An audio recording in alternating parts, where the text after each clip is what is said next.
How does it feel to be a first-time home buyer? Oh, well, I'm very happy. I'm very excited to be a first home buyer and to have my own home right now.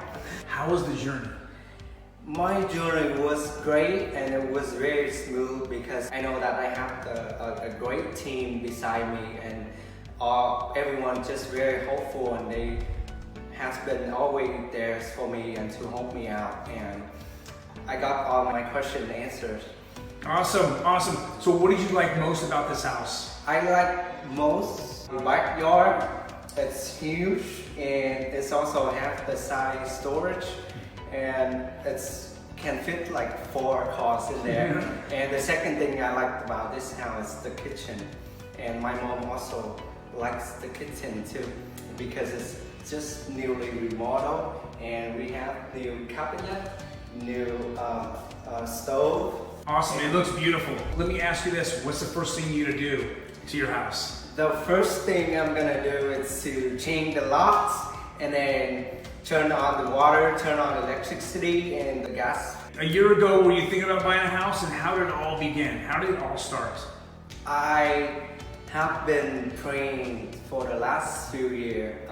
Thankfully, God answered my praying, and finally I have my own home because of the grace of God. And then one day I was surfing on Facebook and I saw the post on Min, and I contacted Min, and he recommended me to contact loan people, which is Ruben, and he's helped me out on my loan. And then Ruben recommended me to Mr. Troy, and everyone just very helpful, and they always been there to answer me and help me out. Awesome. I'm very thankful and very appreciate everyone helps. Well, congratulations again, man. Oh, thank you, Mr. Troy. All right, I love it. I like that his mom is proud of him because of the nice kitchen. That's it. Go, Mom. Welcome to Tuesday Night Live, everybody, with the House Heroes. How you doing out there? We're here to empower you, educate you, and teach you about all things real estate. Welcome all you House Heroes and Wham Fams out there. Tonight we're on both channels, or every Tuesday night we're on both channels.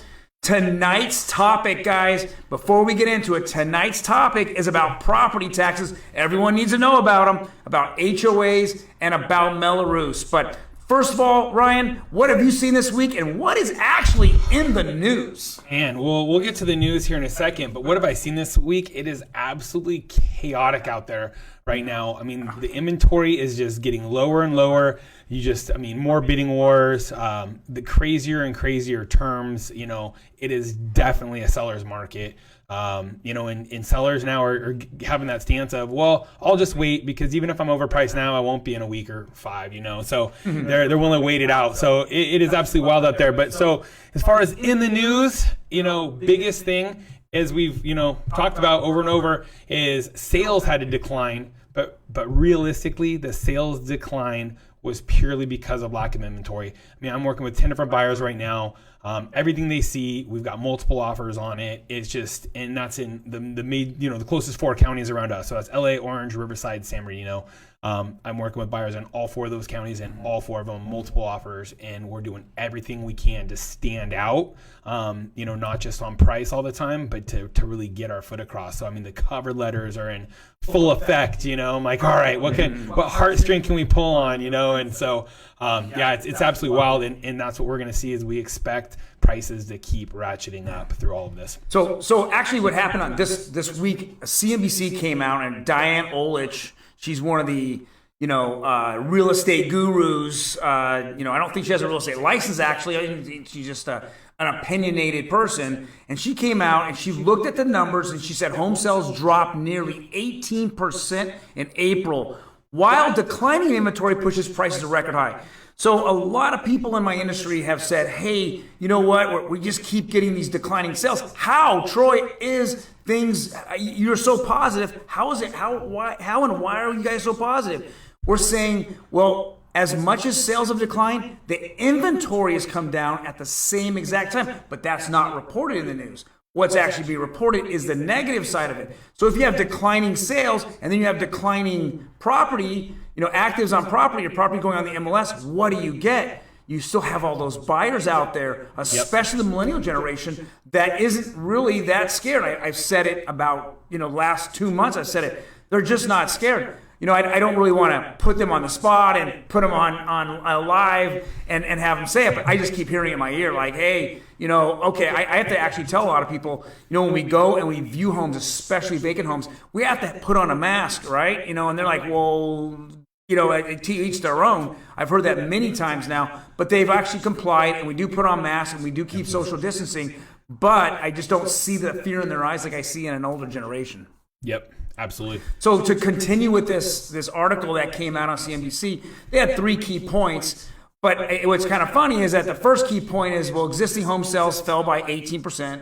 17.8%, 18%. Second is April drop in closings, the largest 1-month decline since July 2010. Well, of course, we in the middle of March, we saw the COVID really come into our society. We see the governors come in and just shut down the states. We saw that. Well, of course, we're going to have that drop. But with that drop of inventory in April, in the midst of the pandemic, we saw homes rise. Everyone out there, if you own a home, aren't you excited about this? That's crazy. It is. And what's interesting here is you have to remember there were certain states like Pennsylvania that was shut down to real estate. You had New York, same thing. So this is nationwide, and we're seeing these numbers. So yeah, there was a drop nationwide, but price is up. Here locally, we know there was a drop as well, but it wasn't as significant. And there is still pent-up demand. I mean, it's just like a pressure boiler with demand. I mean, there are so many buyers that are just wanting to get in the market. And I really think, based on talking to people, I think that COVID had a big effect. I think people want some sort of control when they don't have control over their lives. And I think one of the things they see is, hey, if I at least had my own house, I would have some sort of control over that. I'm over here in this rental. I might be in it a couple months. I don't want to go and upgrade the kitchen. I don't want to take on a painting project because it's not my property. I have no control over it, in its future. I want to be a homeowner. I want to have that bundle of rights. And I absolutely see every generation right now, even from Gen Z up, that they're feeling that, and that's absolutely one of the things pushing people into home ownership. Plus, you got HGTV on, rolling around, and so everybody wants to get into a house. All right, let's do it. So, well, everyone say hi to us. We definitely want to hear you. We're interactive, so please say hi. If you have an opinion, are you seeing things out there? Please put it in the comment section. We have no problem having conversations with you. It doesn't matter on the topic as long as it's real estate related. And what you guys actually see out there. I know that there's some realtors that follow us and other loan officers. What are you seeing out there? We're definitely in a real boom here on the refi side. So we know that's happening. That's going crazy. So. Well, let me give a couple shout outs in. So we got Albert and Roxana, both agents watching us. Good to see you. Roxy says, hola, there is not enough hours in the day to handle this hot market. No doubt about that. Maria Tomasini is watching. Hey! So there you go. First time caller, long time listener to Troy Reed. She has to hear him talk all the time. And then, of course, my favorite, Booch. What's up, Boochie? Hey, what's up, Booch? Yeah, I was bummed I couldn't show you that property the other day, but Troy jumped in. Oh, yeah, you got the real man, right? Yeah, there you go. 18 came in. The 18 came in. Love it when a plan comes together. So, and then Jamie Merrill, good seeing you, and Sarah Montgomery as well. So awesome. Jumped in. Got Dad on the line here. Thank you for tuning in, Dad. Got JP. What's up, JP? How's it going? We're on track with you as well. And I got Albert Dirta. Hey, what's up, Albert? How you doing, buddy?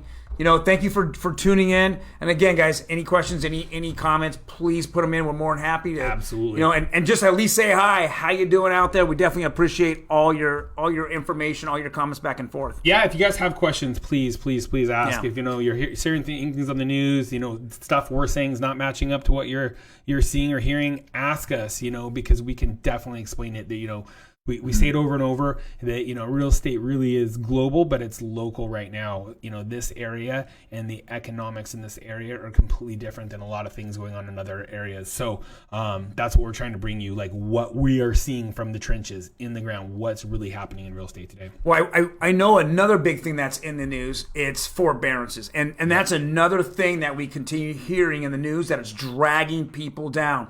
and making people really, negative on real estate.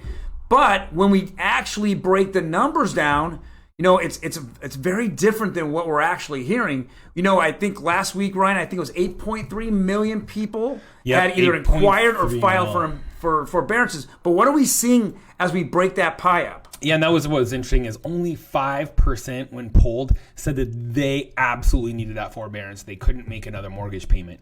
While 26.2% said, hey, we could have made the mortgage payment, but we would have had to cut out some other expenses. So, we know we couldn't really cut out Netflix because we're, stuck at home. So, right. The mortgage is less important. So, well, the Tiger King is more important, you right? Watch Tiger King. So anyways, so they said that they could make their mortgage payment, but they would have problems making other payments. So, we already know that your water's not going to get shut off, if you live in LA, they're not going to shut off any utilities and stuff like that, but when you offer up that forbearance with no real recourse and no real hoops to jump through right off the bat, you didn't have to have a hardship letter. You didn't have to do a lot of things. You just went ahead and said, hey, I'm going to be detrimentally affected because of COVID, and they'd issue it to you. And so you didn't have to make those hard choices. You didn't have to say, all right, I can push this bill off a couple more months, maybe get a late fee here, but I'm going to make the mortgage because that's the roof over my head.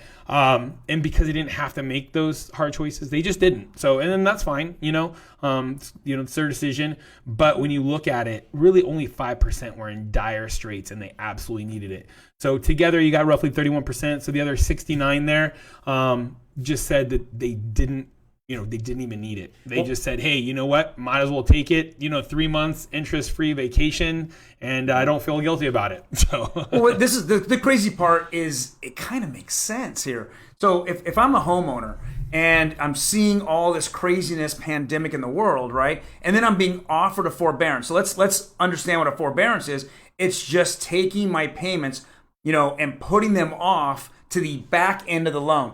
So if I can do this, and I know Fannie and Freddie have already talked about doing it for 12 months, but I know they locked in 6. So if I have an interest rate right now of 3%, 3.25, 2.75, it doesn't matter. There's not going to be a lower rate out there. Let's be honest. I mean, we went to 0 on the bond, right? And on the rates, we went to 0. So that's the lowest. If I could take that 6 months and not pay it, and then add it to the back end of the loan, I'm not going to refinance. So if it messes my credit up, and that's another whole big question. So if it messes my credit up, I got 6 months of no payments on my mortgage. And you just don't know. I mean, maybe they roll out, part 2 of this. You might get away with 12 months. And these are the conversations people are having. This is what they're thinking. Hey, look, if I can take, the present value of money and push it to 30 years from now, it's not going to be worth anything. And it's interest free. Like, I might be able to get away with a year. No penalties. And so these are the conversations. These are the things people are trying to game the system and see if they can help get ahead by doing so. There are a lot of people that really need it. There are some that are just thinking, hey, it might make sense. I might get away with a little something here. And a lot of these are general terms we're talking about here too. So, the forbearance with adding it to the end, that's what Fannie Mae and Freddie Mac said that they're willing to do. There's other servicers out there. There's other note holders that aren't Fannie Freddie. They, if you've got one of those, they might make you pay the 3 months, back over the next 3 months. So you got double payments. So you might not be able to, might not be a very good idea for you in that sense, But you want to check with your servicer. You want to check who your note holder is. You want to see what you can do and then see if it makes sense to you. Because for some people, this probably does make sense. I mean, if this is your forever home, you're not planning on taking out another mortgage for a long time, hey, this might be a real win. But, I've already talked to some clients. They filed for the forbearance and now they're thinking, hey, you know what? I really want to restructure my primary and do cash out and do some stuff with an investment over here. And now they're worried that nobody wants to give them a loan. Right. So even though, Fannie and Freddie said there's not going to be any recourse, it's still going to show up potentially on their credit. And that's what they're worried about. And most lenders, even though it's in their guidelines, I think you can do an FHA loan down to 580 or below. But there's no lenders doing it right now. Just because you can do the loan doesn't mean a bank wants to take the risk holding that paper on their books until they sell it off. So they have what's called overlays, and so that's what's, the problem we're worried that people are going to run into down the road is with these forbearances. Even though with Fannie Freddie, they're saying there shouldn't be any recourse, there shouldn't be any negative credit, there still could be. So, they're basically, building this plane as they're flying it. They're throwing these things out there. Hey, we can do these things, but nobody really knows the full guidance. Nobody knows the full programs. So there's a lot of gotchas. So if you guys can make your payment, it's most likely safest just to make the payment. Even if it's tough for a couple months, I would say, hey, I would try to make it, because that way it gives you a lot more options down the road, refinance, and things like that. So I think the numbers really, you can get the next slide, Ryan. Yeah. I think the numbers really show that we're not headed towards a REO, an REO market. That's the big point I wanted to make here, is that all the negativity in the news that we keep hearing, even CNBC here, which I think everyone would be rejoicing across the United States in April, when you thought that there would be no one buying homes and your home value would plummet, which they kept reporting on as an opinion, not as a fact. Yeah. Right. Now the facts come out, a month later, and they look back and they say, well, wow, that doesn't make sense. Sellers are not, selling as much, but home values are going up. We're not headed to a foreclosure market, guys. That has been my opinion the whole time. There are buyers out there. The buyers are still out there, and they're still strong out there, and they're looking for a home. I want to say one buyer that I'm showing homes to, and I got the pleasure to meet on Monday, was Omar. Omar, thank you, guys. Thank you very much. I say hi back to you. So I want to say Lam Lee, same What's thing.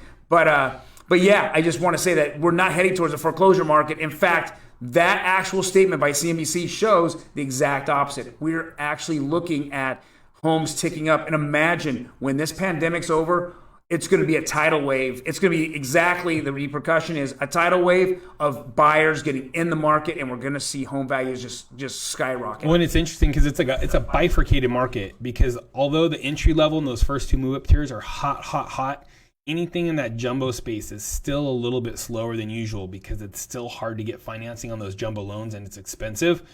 So just because it's out there doesn't mean you can easily get it. And I think that's where, if anywhere, we're going to see the short sales and REO pinch is going to be some of the high end homes where there's just, they sit on the market a year. That's going to be, the area where you see this. So when you start seeing REO numbers tick up, look at the price points. I guarantee you it will be much higher price points than before, where it was just across the board. Right. And then, on our Fridays, we do weekly market update. We have a show that we do every single Friday, and on that show, I put out the REO number every single week. And as of last Wednesday, there was 297 REOs and active REOs in all of Southern California. I mean, that just represents that we're going down to closing on all-time lows again on REOs. There's just no REO market at all out there in Southern California. So, Ryan, let's jump into it. Let's jump into the meat. What are property taxes? There's only two things for sure in life: death and taxes. And property taxes, I guess, coming a close third. I guess they're in the taxes part. So what do they do? So there's two installments. The first installment is ready to be paid November 1st, and it's due by December 10th. You've got your second installment, which is due and payable March 1st and is late April 10th. It's the day after April 10th. That's why those two dates, Ryan, it's December 10th and April 10th. Everyone remembers, right? They don't remember when you get it, but the last day that you actually can pay it. Yep, and it's really a funky system. It's a weird tax year. And what's interesting is, these payments are 4 months apart. It's not even 6 months. The whole thing about property taxes is bizarre. So that's why it's so hard even for agents. Sometimes I'll have to go back and do the cheat sheet. And it even gets harder when you're trying to figure out, if you're putting less than 20% down on a loan, a mortgage, and the lender is going to have an escrow account or an impound account, and they're going to be taking money out of each one of your payments and holding it, and they're going to pay the property taxes for you. They're going to pay your insurance for you. That's even crazier, because depending on the month that you might be closing on, they might want to stack that account ahead of time, because you don't have enough months to pay into that account on your normal monthly payment before a big payment's due. So you will have to bring extra money in to the closing table as a closing cost. Now, we try and differentiate that closing cost as a prepaid, because it's not a one-time cost that you're just burning the money as a service fee. It's a prepaid cost. And so it's still, jumbled in with your closing costs when you're at that closing table, the money you have to wire in. But depending on your closing date, that is going to absolutely affect your closing costs, especially if you impound. So this is a fiscal year. It rolls July 1st to June 30th. And as of that date, it becomes a lien on your property. And it's weird because if you're closing in August, you still can't pay it, right? Because as we know, we just talked about, it's not able to be paid till November 1st. So you're kind of in this no man's land, July to November. And that's why when you're closing in those months, they're prorating and trying to give, what that property tax that the seller would have had to pay to the buyer. And then once it's due, if the seller's paid that property tax already ahead of when you're actually closing escrow, then they will prorate and the buyer will be paying the seller back for the days that they paid for property tax that they won't be in the property. So it will get prorated as well. But this is the funky year. So if you've got questions, ask your lender, ask your agent. We can break it down for you. But just know those are the dates to keep in mind. So tell me, Ryan, I pay property tax. Nobody likes to pay property tax. Let's break down what taxes. I got a sample annual property tax bill right here. Let's break it down to exactly what you pay. It's different from every county, but this is typically what you're looking at. Yeah, and this is a great point. For most properties, you can go onto your county's website and just Google, whatever county it is. So let's say Los Angeles County, tax preparer, tax collector, and assessor, and they'll pull it up. So some counties it's more under the assessor's portion, some it's under the property tax collector. Just know if you type in, tax, assessor, it should pull it up. But this is what a sample county is going to look like. And these are the key things we're always talking to you about. And this is the biggest thing I want you to remember is the general tax levy statewide is 1%. I don't care where you live, it's at least 1%. Then from there, you've got these voter approved debt rates. And, it could be for vector control, it could be, like we're looking at here, some water district charges and stuff like that. And this is what's known as an ad valorem. It's an at value. So this is a percentage. So as the value of your home goes up, right, from in this case $350,000 to $1 million, these are going up at that same percentage rate listed here, right? So you've got the base 1%, so now your base is going to be 10 grand because you have $1 million home, and this over here is going to add up to 0.12% or whatever. So you've got an extra $1,200 over there. And then you've got these direct levies. Now, these aren't going to go up as the property value goes up, but they can change over time. They can get added as a city might add a service. So, if you live in an area and they're adding a new fire station, there's a good chance they're going to ding you if you live closest to that fire station for those services. And so these direct levies, these are where the Mello Roos come in.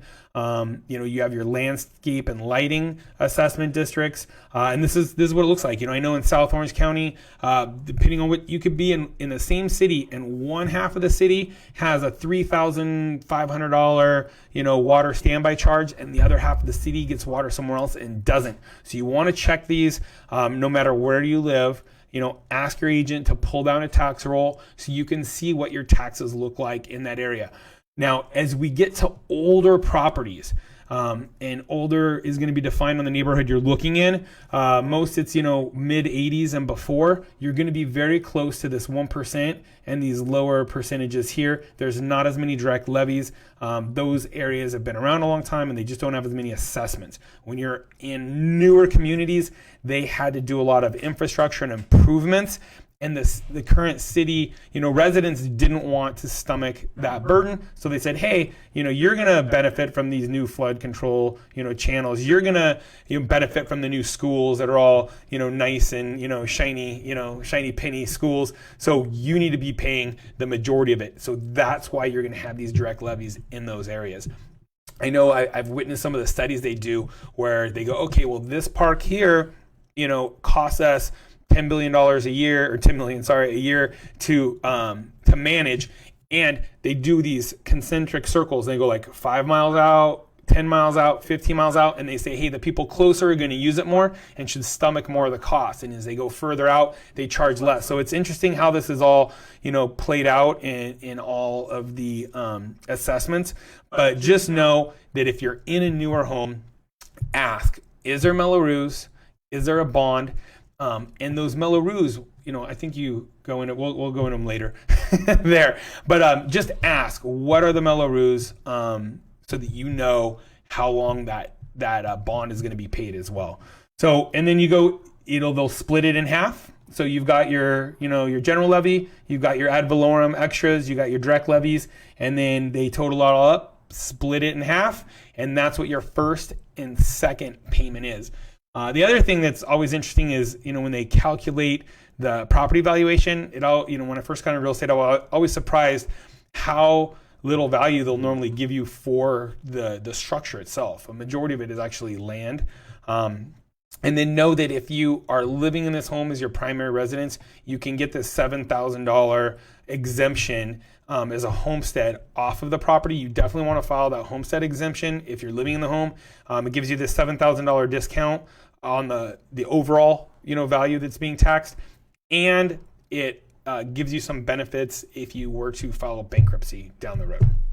So property tax is what everybody pays, right? Everybody pays. The next thing we're going into is Mello Roos. And Mello Roos, if you just take a rule of thumb, it's pretty much homes in the last 30 years that were built by new builders, and that's where we get Mello Roos coming in, and that is actually what Ryan talked about. It's going to be on your tax, your property tax bill. So on that, what is a Mello Roos? So, these $500,000 homes, new construction, if they had to charge you for all of the infrastructure that goes in place to be able to build that tract, it'd probably be a $1.5 million house or $1 million house. So instead of the builder having to run all new water lines, all new storm drains, all new street lights, gutters, curbs, all of that infrastructure that the city doesn't have the budget to build. So to be able to build on that lot, the city says you're going to be responsible for it. But what happens is the builder is like, well, who's going to, give us a good loan rate to build all this? The city, has this ability to pass a bond, which is a loan using their high credit rating to build this infrastructure. So they could together build this infrastructure, and they bill back the homeowners that are going to benefit from this new infrastructure through this Mello Roos Tax Act, the Bond 1915 Act or whatever. So you've got Mello Roos in this 1915 Bond Act. You'll be able to pay this infrastructure over time, and you have to ask: is it a 15-year bond, 25-year bond, or 30-year bond? And no, because at that point in time, it rolls off, and that tax bill will decrease. So when you're going into a new home builder, I know Troy will always ask, okay, what's the tax rate here? And they'll say, oh, it's a blended rate of 1.7 or 2.0. That's everything combined. That's your 1%, plus the other 0.12%. And these levies, they blend it up at the purchase price existing, and that's your blended rate at the time of purchase. Now, as your home goes up in value, becomes worth $3 million, obviously the tax rate's going to get closer and closer to that 1% because those bonds will direct fall off. Well, and they'll fall off. Plus those direct levies, just they don't keep going up as the value of the property goes up. So it'll get closer and closer to that. So you answer the next question, Ryan. How long does Mello Roos last? And everyone's different. I know here in Anaheim Hills, there's a lot of properties that when we were selling them, they had Mello Roos. Now they don't. They've fallen off. We see a lot of that in Chino Hills too, where I was first selling homes and flipping some of the homes out there. They had Mello Roos. Now they don't. So, there's a lot of areas that are, really sought after because you still have this great infrastructure and these facilities, and a lot of the Mello Roos are falling off. But a lot of times the, city direct levies are still going to stay. So the parks, water standby charges, fire stations, things like that, there's still a good chance if they're on there, they'll probably stay on their life of the property because the city needs the funds from the people who live closest to those services to pay for it. From them. Yep. Yep. So the next is HOA. Oh, And the bad word. This is actually two sides of a coin. You have It the is, heads and it the tails, is. right? Yeah. Yeah. So homeowners association, a lot of homeowners associations are to protect all the owners in a specific community. And so I know that as a buyer, my buyer said, show me properties that don't have HOAs. Don't show me properties that don't have HOAs. I said, okay, tell you what, a lot of the communities that I've seen, especially in the Inland Empire, you have a community sitting here, and Lake Elsinore is probably one of the best to show this, as well as Marietta. You'll be driving through a neighborhood and say, guys, this is the homes you want to look at. These have no HOA. And then we'll see this happen where a car project's in someone's front yard. Right, and then I go, and we just actually You driving by my house again, Troy? Last weekend, I saw a car's car project as we went into this community. Car projects in the front yard, and then there's the homes are all different shades of tan or white or whatever, and then there's this orange house. Like this guy just painted it orange, right? And and everyone has their own personal preference. The issue is that the house that I'm showing is next to the orange house, and it has some kind of hangover of the neighborhood, right? It's a reflection of the neighborhood. Yep, absolutely. And so when you look at that, they're like, well, Troy, this doesn't seem like a good neighborhood. Let's go to the community next door. So we go to the community next door. All the grasses are trimmed.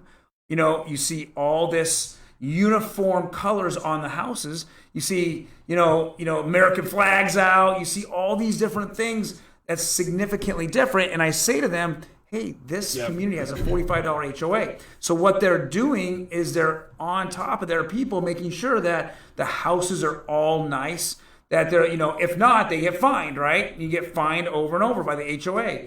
And that's the whole idea behind HOA. What are they for and what do they cover? So every single community is different, right? If I look at it, some are, hands-on, where they'll do all the landscaping, but then they'll also have a pool. They'll have a clubhouse. Gated entry, maybe. Gated entry is another one. That's good. They'll actually pay for some of the utilities, especially on townhome complexes and condo complexes. They'll actually pay for some of the utilities, which is nice as well. And if any kind of security that's there. Others are just like, I went to one in Colton. It was very interesting. They're $45. They just simply keep everyone in line throughout the neighborhood, and I feel that, and you're going to see here in a minute, it keeps the value of the property. It does. I was showing, just like you mentioned, 2 weeks ago I was showing property, and we went from a couple different homes, no homeowners association, no real CC&Rs, which are covenants, conditions, and restrictions on that house, other than whatever the city regulations are. And then we went into another area, same thing, $60 HOA. They managed the pool. Every house had nice paint, they all had front landscaping, and that's the thing. So some people who don't want to keep up their landscaping, who want to be able to have that car on projects, they're looking for properties that don't have any sort of HOA. And what's interesting is they also have to check the CC&Rs, because when the homes were built, a lot of them still have covenants, conditions, and restrictions. Like I know I'm dealing with one right now in Lake Arrowhead.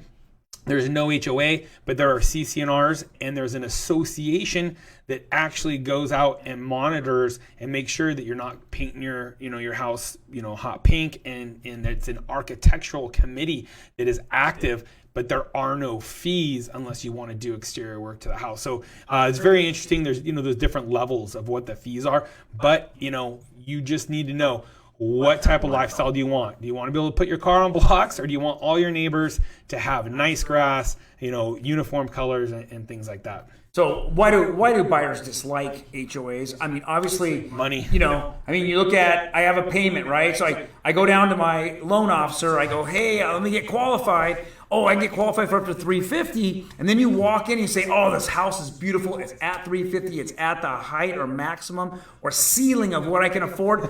And then there's a $50 HOA that literally throws me over the side, right? And now it's not affordable. At least a lender and a bank won't allow the money. You just lost $20,000 in purchasing power, right? Yeah, and that's and not so much $20,000, but $50 is about $10,000 in purchasing.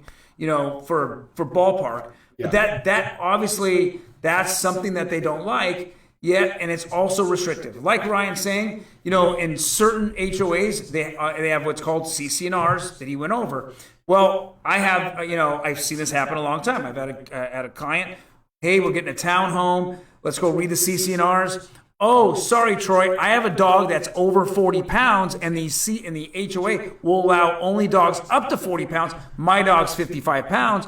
So, and that's a true story. Lap band for dogs. Here we go. Right? I mean, it's restrictive on that. You can't have your pets in your courtyard. That's another thing, right? They only have house pets. You can take your pet out of the courtyard, and they can do their duty or whatever. But then you have to bring them back in. They can't be out all night because they cause noise and bark, right? So these are different things. Obviously, you can't paint the house, baby, aqua blue or whatever, turquoise, right? Those are all the things that you run into. So it's restrictive to some people who actually are looking for unrestricted, whatever I want to do, creativity-wise, I can just do it, right? Yep. Libertarians out there. Libertarians hate HOAs. Why do sellers like HOAs, Ryan? They increase homes value because you have this overarching association that's making sure you've got that front landscaping, that you are taking care of your exterior facade, that you're painting it regularly.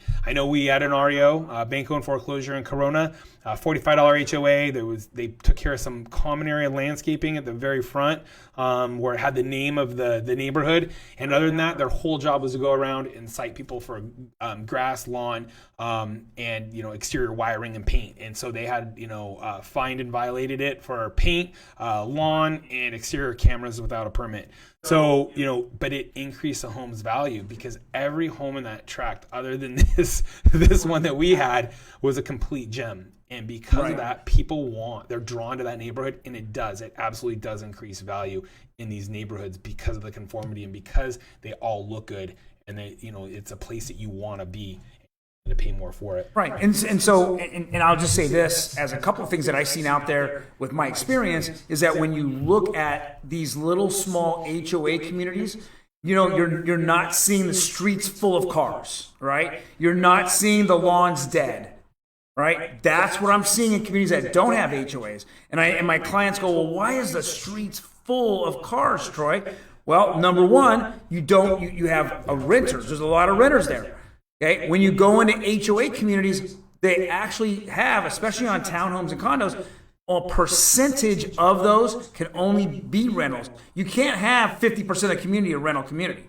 They only allow a small percentage, even down to 5 to 10%. Because they've already decided that way before when they started the community. And when you're buying into it, they make that point clear.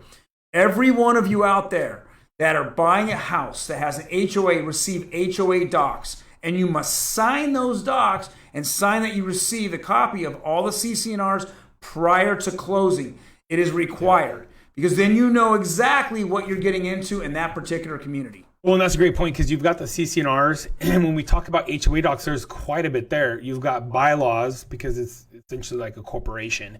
So you've got bylaws, you've got these CC&Rs, you might have updated bylaws, then you've got budgets, you have audited financial statements, and you want to be reviewing all of these items, especially the audited financial statements. You should have some sort of auditor who's looked at it and said, hey, we've given this roof 5 years of life left, and we've got $1 million saved for the new roof, so we're good. And they should sign off on the bottom and say yes, that this complex is financially sound and won't need to have any special assessments, because that is the biggest worry if you're in a condo or townhouse area, are special assessments. We'll walk into a community and somebody will be like, oh, I really like the fact that the HOA is low here. And I say, hey, just because it's low doesn't mean it's good. You want to make sure that it's financially sound. And unfortunately, you can't get a copy of those normally until you're in the middle of escrow. And escrow has purchased those with your own deposit money, the buyer's deposit. Even though that's something the seller pays for at the close, the escrow company can't order them without funds in that escrow. So, with things moving as fast as they are right now and homes just flying off the shelves, you're normally into it, 7 to 14 days before you're getting these documents, but you will absolutely want to review them. It's very important. I've read them before, and it says in there that they're not financially sound, and there was a proposed assessment coming. And so we were able to go back to the seller and have them pay for that upfront through closing for us. So you want to make sure you're looking at that. The other thing that's very important is there are 12 months of meeting minutes. The HOA is required to have meetings. They're required to publish those, and you get a copy of those. Read those minutes. You can see what people are talking about at the board meetings, what their issues are, maybe a crime at this unit, a flood over this unit, a lawsuit. And so you want to be making sure you're going through all of the HOA documents, because there is a lot of things that can affect you in there. Because the last thing you want is a special assessment after you buy it, and those can be very costly, 10, 12, 15, 20 grand if they have to put on a new roof and do termite repairs and things like that. And that's one of the ones where I'll come into a community, you can tell you probably had somebody in charge of that HOA was trying to keep the HOA, dues low, they're cheapskate, let's call it, and they weren't regularly painting. And next thing you know, you start getting termite damage, you get dry rot damage, and now you're not just coming on to paint, you've got to do a lot of wood replacement and wood repair, and it's very, very costly. And now you've got the special assessment and you get the dues increase. So, we could spend an hour on HOA and all the different HOA issues that you could actually have, but more importantly, pick the right agent. Find the agent that has experience with HOAs, knows where to go, not just only allowing escrow to order docs and then just say, I just sign them. No, it's very, very important. You're going to find HOA docs are important. You're going to find the other thing that's very, very important is seller disclosures. Because a seller who's lived at the property, or even if it's a rental, they know when they received a special assessment, and they have to disclose that they're either in the middle of a special assessment as they're raising the HOA dues, or they've had a special assessment in the past that they have paid, and that also is red flags. So seller disclosures is a second part. But again, we can spend an hour on this. Literally, Ryan's talking about financials. So, you can figure out through those financials whether the complex is even FHA compliant, which is a whole nother, whole nother episode of this. But I know we want to keep it short. We've rolled way past our time at this point. Yes. But guys, a couple shout outs here really quick. Go for it, man. Want to say what's up, Kendra Rommel. She says, did you all know these two guys are not just house heroes? They're superstar, super strong CrossFit athletes. She must be talking about Troy. Not talking about me. I've been lacking, with coronavirus. So I'm just happy to be back. Good to see you on here, Kendra. She's an amazing lender. A lot of good avenues, private money, hard money. And then Lana Lucas, amazing escrow officer. Good to see you on here. Thanks for tuning in. So who else you got over there, Troy? I got Omar here. He's saying that's my agent. There you go. And then we have you got to get one, Omar. Laura gives a little appreciation here. She says, "I'm so appreciative for this full professionals and important information. Thank you very much." So we definitely feel that if you learned a little bit tonight, we look at that as a big plus for us. And please share it. Right. Share this with anybody that might be interested and might be able to benefit from this info. Yes. Again, thank you guys. Again, you have plenty of other options tonight. I know there's no sports on, but there's other options. But thank you very much for tuning in. We appreciate it. We will have Roxy in the Spanish side on this Thursday at 8 o'clock, and then deal of the week on Friday at 2 p.m. And then at Friday at 5, we don't do it live, but we do post weekly update, market weekly update. We go over the news of the week, and we go over all the different counties in Southern California and what we're actually seeing in the numbers, from actives to pendings to solds to actual median property prices. And so if you own a home or you're out there looking, very important to actually tune in and actually, see our episode. Yep. Awesome. Thank you guys for tuning in. Peace, God bless, and congrats again, Thang Lee, on that purchase at the beginning. Take care, everyone. Be safe.